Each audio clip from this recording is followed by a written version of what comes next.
يا أيها المدثر قم فأنذر وربك فكبر وثيابك فطهر والرجز فاهجر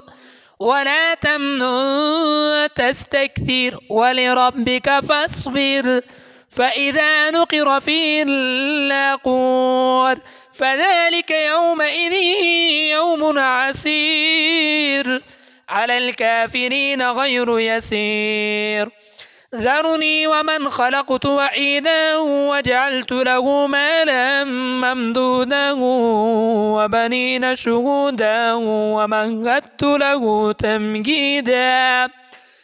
ثم يطمع أن أزيد كلا إنه كان لآياتنا عنيدا سأرهقه صعودا إنه فكر وقدر فقتل كيف قدر ثم قتل كيف قدر ثم نظر ثم عبس وبسر ثم أدبر واستكبر فقال إن هذا إلا سحر يؤثر إن هذا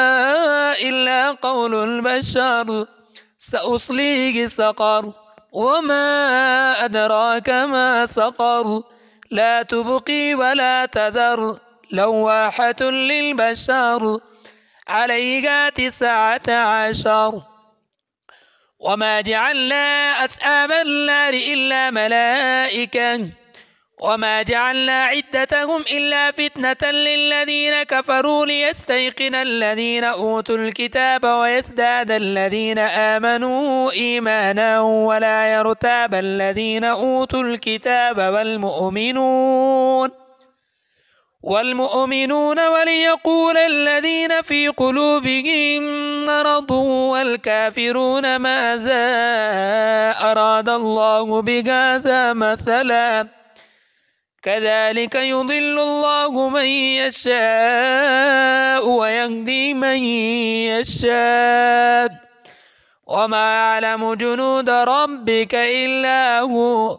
وما هي إلا ذكرى للبشر كلا والقمر والليل إذ أدبر والصبح إذا أسفر إنها لإحدى الكبر نذيرا للبشر لمن شاء منكم أن يتقدم أو يتأخر كل نفس بما كسبت رهينة إلا أصحاب اليمين في جنات يتساءلون عن المجرمين ما سلككم في سقر قالوا لم نك من المصلين ولم نك نطعم المسكين وكنا نخوض مع الخائضين وكنا نكذب بيوم الدين حتى أتانا اليقين فما تنفعهم شفاعة الشافعين فما لهم عن التذكرة معرضين كأن لهم حمر مستنفرة فرت من قسورة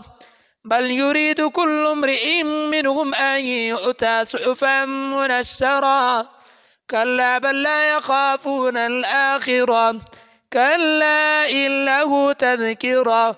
فمن شاء ذكره وما يذكرون إلا أن يشاء الله هو أهل التقوى وأهل المغفرة.